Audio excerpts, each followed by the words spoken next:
انشائیہ ایشٹرے جسے ہم راک دان کہہ تو سکتے ہیں، لیکن راک دان میں وہ معنوی قطعیت نہیں ہوگی جو لفظ ایشٹرے میں ہے۔ کم از کم مجھ سے آپ یہ تو پوچھئے کہ آخر یہ ایشٹرے اتنا اہم موضوع ہے جو میں نے آتے ہی اس پر گفتگو شروع کر دی۔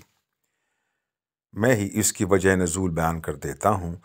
دراصل آج صبح جب محترمہ میرے لیے چائے لے کر آئیں تو اخبار کے ساتھ ان کے پاس ایک خبر بھی تھی، یا آپ اس خبر کو اعلان بھی کہہ سکتے ہیں، اور اعلان یہ تھا کہ کل سے مجھے صبح کے ناشتے میں چائے کپ کے بجائے ایشٹرے میں ملا کرے گی۔ یہ سن کر میں بھی آپ ہی کی طرح حیران ہوں۔ جوانی میں رت جگہ خاص حوالوں سے ہوا کرتے تھے، اب تو نیوز چینل پر آنے والے مدبرین کی عالمانہ گفتگو سننے اور پھر ان پر سوچنے اور تدبر کرنے میں رات کا پہلا حصہ بآسانی گزر جاتا ہے۔ ایسے میں سگریٹ کا ساتھ ہو تو سونے پہ سہاگا۔ رات کو کسی خبر کہ ایشٹرے کہاں دھرا ہے، شام کی چائے کے کپ میں راکھ ڈال دینے کی سہولت جب میسر ہو تو پھر بالکل بھی نہیں۔ مگر صاحب، اس معصومانہ سے عمل کے رد عمل میں ایشٹرے میں چائے پلوانا بھلا کہاں کا انصاف ہے۔ لگا کر آگ سینے میں چلے ہو تم کہاں محسن، ابھی تو راکھ اڑنے میں تماشا اور بھی ہوگا۔ اگرچہ موصوفہ نے یہ صرف ہماری تعدیب کے لیے ہی کہا ہوگا، ورنہ 17 برس کے اس ازدواجی سفر میں اس قسم کے کئی آرڈیننس پاس ہوئے، مگر عمل درآمد کی نوبت نہ آ سکی۔ ہم نے انہیں بہتیرا کہا کہ میں نے تو یوں ہی راکھ میں پھیری تھی انگلیاں، دیکھا جو غور سے تیری تصویر بن گئی، مگر انہیں یقین ہی نہیں آیا۔ خاتون خانہ ہونے کا یہی نقصان ہوتا ہے کہ وہ شعر کے معنی بھی مجازی معنی کی بجائے مجازی خدا کے تناظر میں لیتی ہیں۔ وہ میری بات کسی طور سمجھنے سے قاصر ہیں۔ میرے سرہانے موصوفہ نے جو بلور کا خوبصورت اور نازک ایشٹرے رکھا ہوا ہے، اسے راکھ سے آلودہ کرنے کو دل ہی نہیں چاہتا۔ ہم یوں بھی من حیث القوم حسن کے دشمن واقع ہوئے ہیں۔ جہاں کہیں حسین پھول دیکھا تو توڑ دیا، جہاں کہیں کوئی حسین چہرہ دیکھا اپنا نہ سکے تو کم از کم اس پر تہمت ہی دھر دی۔ حضرت یوسف علیہ السلام پر جتنی افتاد پڑی تھی، وہ سب ان کے حسن ہی کی وجہ سے تو تھی۔ بیچارے انارکلی کا حسن ہی اس کے لیے دیوار بن گیا تھا جس میں اسے چنوا دیا گیا تھا۔ مجھے حیرت اس بات پر ہو رہی ہے کہ اتنے نازک بلور کو ایشٹرے بنانے کی کسی کو کیا سوجھی۔ آپ یہاں کہہ سکتے ہیں کہ میری یہ سوچ ہماری قومی سوچ و اطوار کے منافی ہے۔ مجھے اس قسم کے طعنوں سے شروع سے واسطہ پڑتا رہتا ہے۔ شوق سے میری سوچ کو کوسیے۔ کبھی کبھی میرا دل بھی کرتا ہے کہ میں اپنی اس سوچ سے چھٹکارا پا لوں اور دوسروں جیسا ہو جاؤں۔ خوبصورت پارکوں کے خوبصورت روشوں، شفاف عمارتوں کی راہداریوں اور چمکتے فرشوں پر، اور جہاں جہاں میرا دل چاہے پان چبا چبا کر پیکیں تھوکتا رہوں، جہاں میرا دل چاہے نسوار کا معجون لیپتا رہوں، اور جہاں چاہوں سگریٹ کی راکھ اڑاتا رہوں۔ پورے سماج کو ایشٹرے، پیک دان اور اگال دان بنا ڈالوں، مگر آپ جانتے ہیں میں ایسا نہیں کر سکتا، ورنہ ایشٹرے میں چائے پینے کا اذن مجھے کبھی نہ ملتا۔ ویسے آپ دیکھیں تو ہمارا پورا سماج کسی ایشٹرے ہی کی طرح تو ہے۔ آزادی کی ایسی انتہا آپ کو یورپ میں بھی کسی ملک میں نہیں ملے گی جس کا جہاں دل چاہے اپنی کثافتیں اور گندگیاں نچھاور کر سکتا ہے۔ میں سوچتا ہوں جب انسان نے ماضی میں آگ کی پوجا کی ہوگی تو اس مقدس آگ کی راکھ کو کتنا مقدس جانا ہوگا۔ اس راکھ کے لیے نہ جانے کیسے کیسے ایشٹرے بنائے گئے ہوں گے۔ تقدیس جس چیز میں بھی شامل ہو جائے وہ بیش قیمت ہو جاتی ہے۔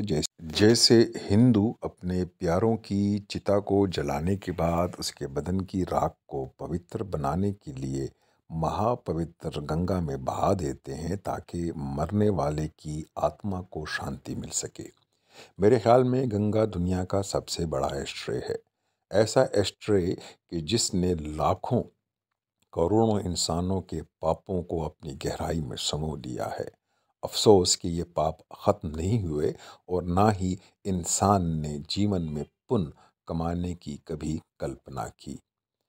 اس نے جیون میں آتما کو شانت کرنے کی کوشش تو کی، لیکن مایا جال میں ایسا پھنسا کہ اسے اپنی ارتھی تک خبر نہ ہوئی اور رام نام ست ہے کی آواز بھی سن نہ پایا۔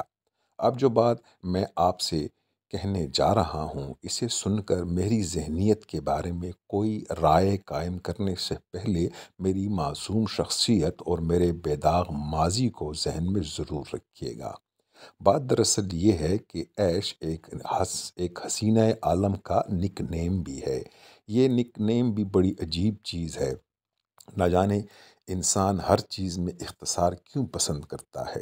ایشوریا کے دیو مالائی نام سے ایش کے نک نیم تک پہنچنے میں نہ جانے کتنا وقت لگا ہوگا، لیکن یہ طے ہے کہ ایشوریا کی اس ایش میں واقعی سگریٹ سے زیادہ نشہ ہے، اور پھر ہم جیسے ڈھلتی عمر کے مردوں کے لیے تو اس مختصر نام میں کچھ زیادہ ہی جامعیت آ گئی ہے۔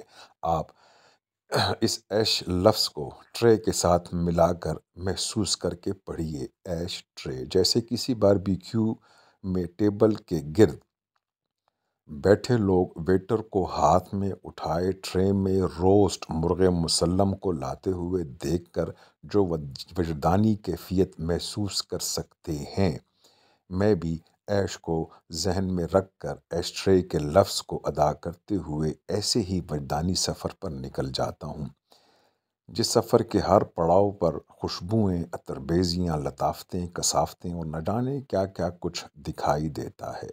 ٹھہریے، آپ کچھ غلط فہمی کا شکار ہو رہے ہیں۔ میں نے آپ سے پہلے ہی کہہ دیا تھا کہ میری معصوم شخصیت اور بے داغ ماضی پر شک نہ کیجیے گا۔ بھائی، اس میں میرا کوئی قصور نہیں۔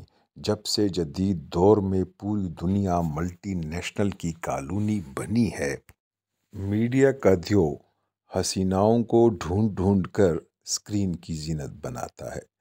بیچاری مڈل کلاس جو صرف خواب دیکھنے کے میں ہی خود کفیل ہوتی ہے، کو خواب در خواب دکھا کر ان کی جیبوں پر ہاتھ صاف کر لیتا ہے۔ مجھے تو الیکٹرانک میڈیا بھی کسی بلوریں ایشٹرے کی طرح لگتا ہے، جس میں جھانک جھانک کر نہ جانے دن رات ہم کیا تلاش کرتے رہتے ہیں۔ جلا ہے جسم جہاں دل بھی جل گیا ہوگا، کوریدتے ہو جو اب راکھ جستجو کیا ہے۔ ایشٹرے کے الف کی جگہ این لگا دینے سے تو اس ایش ٹرے کے معنی ہی بدل جاتے ہیں۔ بچپن میں علی بابا 40 چور کی کہانی سنتے تھے، جس میں علی بابا کھل جا سم سم کہہ کر پہاڑ کے دھانے کو کھول دیا کرتا تھا اور اندر بڑے بڑے صندوقوں اور پتنوسوں میں خزانہ پڑا ہوتا۔ ایشٹرے کا لفظ مجھے علی بابا کے کردار میں ٹرانسپورٹ کر دیتا ہے، جہاں مجھے کھل جا سم سم کے الفاظ دہرانے کی حجت بھی نہیں کرنی پڑتی، جہاں خزانوں کے بڑے بڑے ٹرے بلا شرکت غیرے میری ملکیت ہوتے ہیں۔ ہم یوں بھی دو دنیاؤں میں جیتے ہیں، ایک وہ زندگی جو ہم لمحہ لمحہ جیتے ہیں، دوسری زندگی ہماری فینٹیسی کی زندگی ہے جو زمان و مکان سے ماوراء ہے۔